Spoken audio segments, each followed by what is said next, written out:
Hello friends, welcome my YouTube channel. तो दोस्तों, आज की इस वीडियो में हम प्रधानमंत्री से संबंधित भारतीय संविधान के 30 महत्वपूर्ण प्रश्न देखेंगे जो कि आपके सभी आने वाले एग्जाम के लिए महत्वपूर्ण है। तो इसलिए वीडियो पूरा एंड तक देखते रहिए। तो चलिए आज का वीडियो शुरू करते हैं। तो यहाँ पर पहला क्वेश्चन है, भारत के प्रधानमंत्री का पद है। तो देखिए, सबसे पहले बता दूँ कि अगर आप किसी भी क्वेश्चन का आंसर जानते हैं या किसी भी क्वेश्चन के बारे में जानते हैं तो नीचे कमेंट बॉक्स में ज़रूर बताएं और अपना स्कोर भी बताएं कि आपने इन सभी क्वेश्चन में से कितने क्वेश्चन का आंसर दिया। तो इसका आंसर ऑप्शन ए हो जाएगा, संविधान द्वारा गठित है।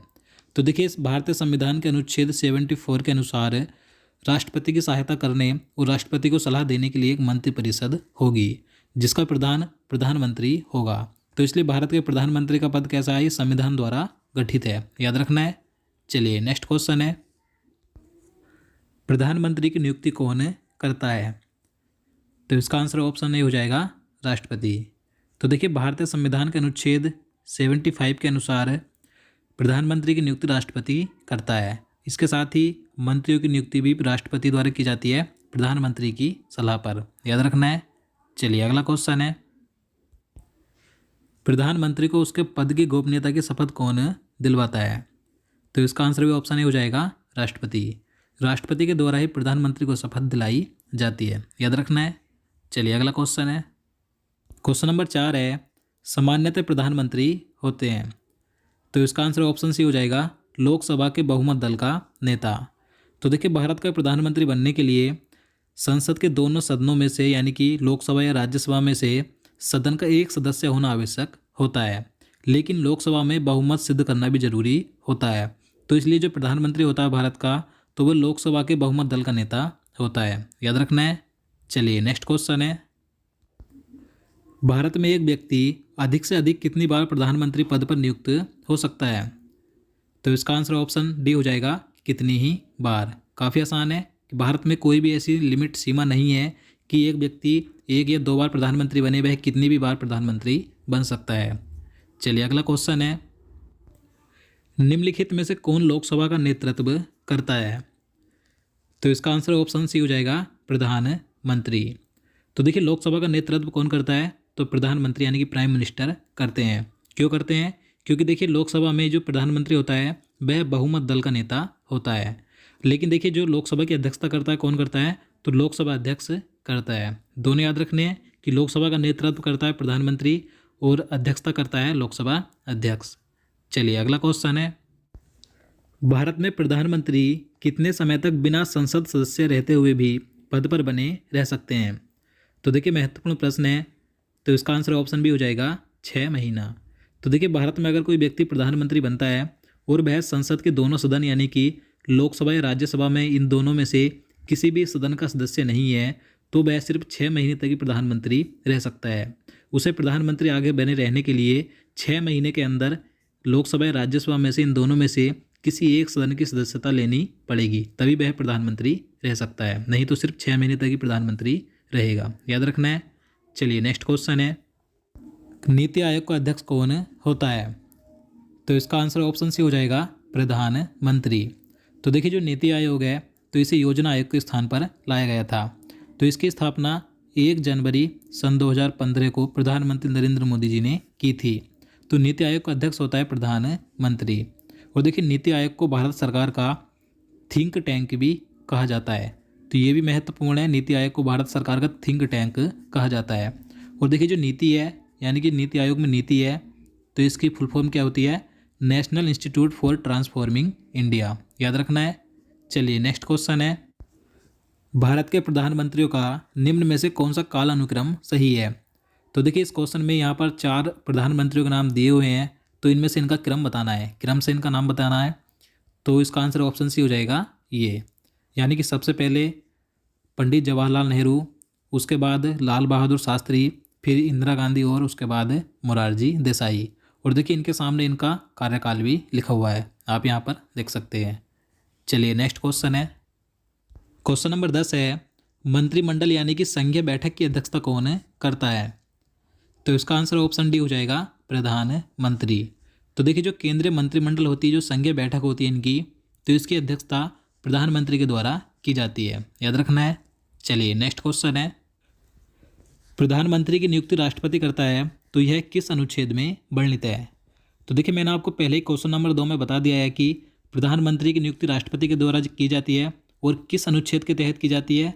तो इसका आंसर आपको नीचे कमेंट बॉक्स में बताना है। तो इस क्वेश्चन को मैं यहीं पर छोड़ देता हूँ। चलिए नेक्स्ट क्वेश्चन है, भारत के प्रधानमंत्री पद के लिए उम्मीदवार की कम से कम कितनी उम्र होनी चाहिए?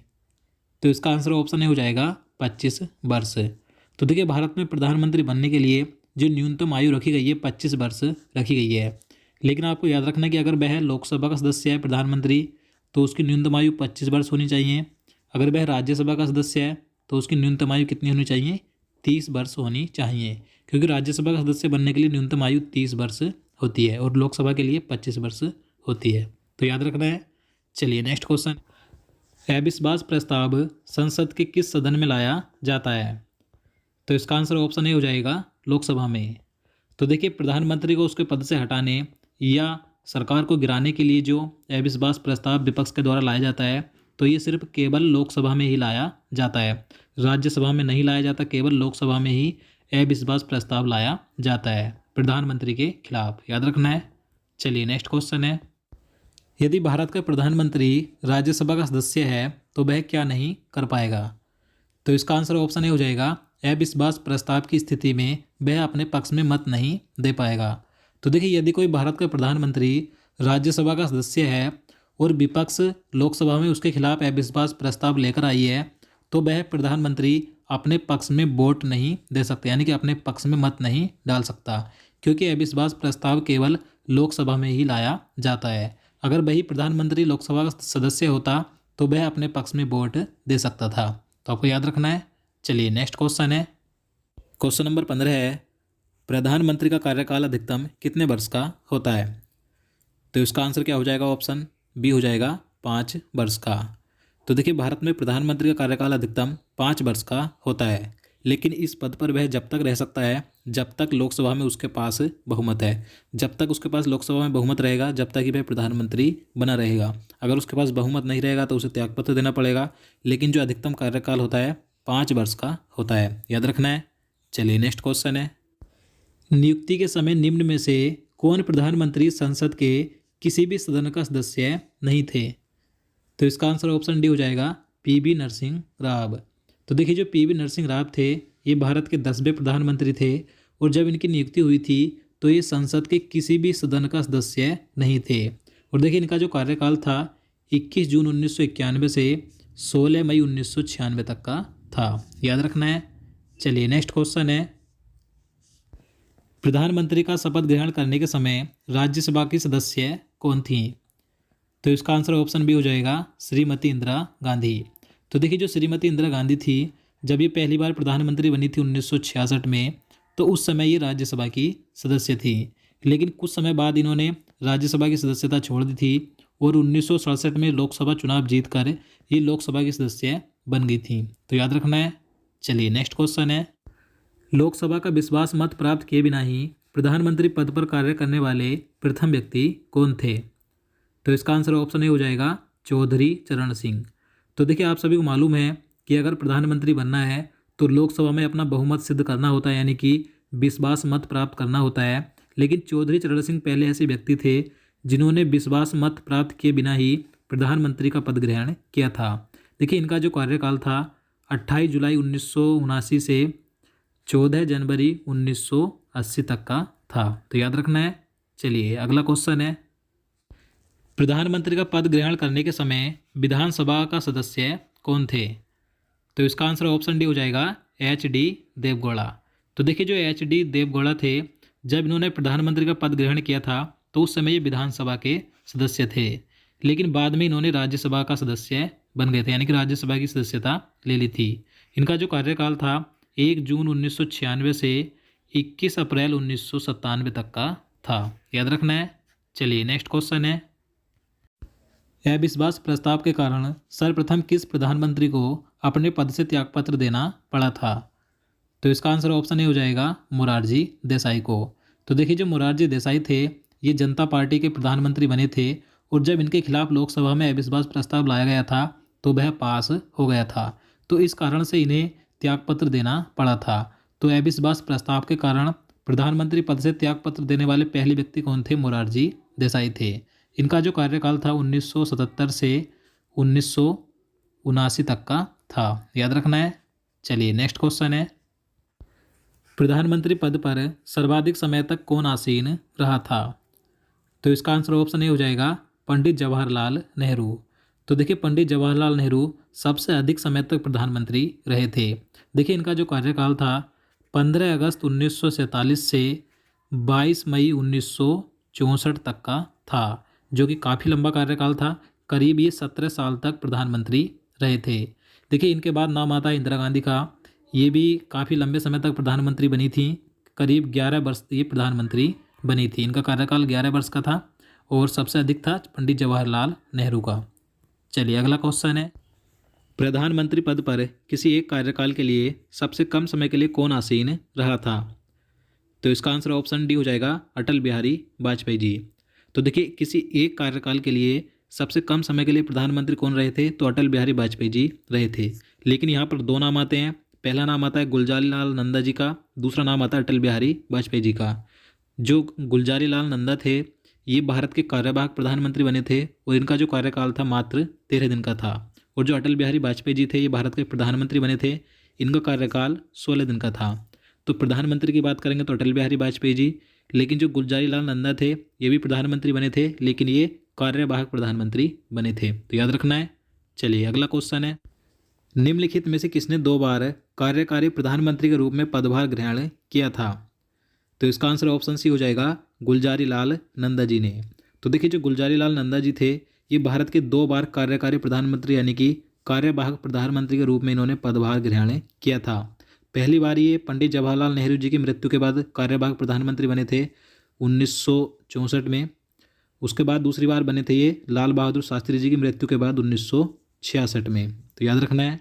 चलिए अगला क्वेश्चन है, सबसे कम उम्र में प्रधानमंत्री पद पर आसीन होने वाले व्यक्ति कौन थे? तो इसका आंसर क्या हो जाएगा? ऑप्शन ए हो जाएगा राजीव गांधी। तो देखिए राजीव गांधी सबसे कम उम्र में 40 वर्ष की उम्र में प्रधानमंत्री बने थे, जो कि सबसे कम थी अभी तक।